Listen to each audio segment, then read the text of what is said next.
အားလုံးပဲမင်္ဂလာပါရှင်မင်္ဂလာစကားလူငယ်ပွားအစီအစဉ်မှာပုပ်ရဟန်းမင်းကြီးဖရန့်စစ်ရဲ့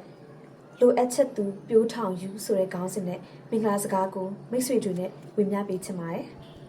Admire your empty glory and glory. ဘဝခရီးမှာမရှိမဖြစ်လိုအပ်နေတဲ့စိတ်ပိုင်းဆိုင်ရာနှစ်သိမ့်ဆွေးနွေးပညာပေးခြင်း counseling ဟာအသုံးဝင်ပြီးထိရောက်မှုရှိလာပါတယ်ဒါပေမဲ့သခင်ယေရှုရဲ့နှုတ်ကပတ်တော် Word of God ဟာလည်းအထောက်အကူဖြစ်စေကြောင်းမမေ့ကြပါနဲ့ကျွန်ုပ်ရဲ့စိတ်နှလုံးသားထဲမှာလှုပ်ဆော်ပေါ်ပေါက်လာတာကတော့ဝန်လေး၍ပင်ပန်းတော်သူအပေါင်းတို့ငါထံသို့လာကြလော့ငါသည်သင်တို့ကိုချမ်းသာပေးမည်ဆိုတဲ့သခင်ယေရှုရဲ့ဖိတ်ခေါ်ချက်ပဲဖြစ်ပါတယ်လို့ပုပ်ရဟန်းမင်းကြီးဖရန့်စစ်မိန့်ကြားခဲ့ပါတယ်လောကမှာဝန်လေးပင်ပန်းနေသူတွေကိုကျွန်ုပ်တို့ဘယ်လိုမျိုးရှာဖွေကူညီကြမလဲ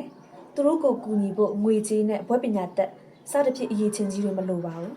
တခါတည်းမှာရိုးရှင်းသောဖုန်းခေါ်ဆိုမှုတစ်ခုဂရုတစိုက်နားထောင်ပေးခြင်းအစီခံဝန်ဆောင်မှုပြုခြင်းဒါမှမဟုတ်အပြုံးတစ်ခုမျှဝေခြင်းကစိတ်တက်ကြပြီးမိမိကိုယ်ကိုအဆုံးစီရင်ဖို့အထိစဉ်းစားရုန်းကန်နေရသူများအတွက်ပြောင်းလဲမှုကြီးဖြစ်စေနိုင်ပါတယ်ပုပ်ရဟန်းမင်းကြီးမိန့်ကြားတဲ့အတိုင်းနှုတ်ကပတ်တော်ထဲသခင်ယေရှုက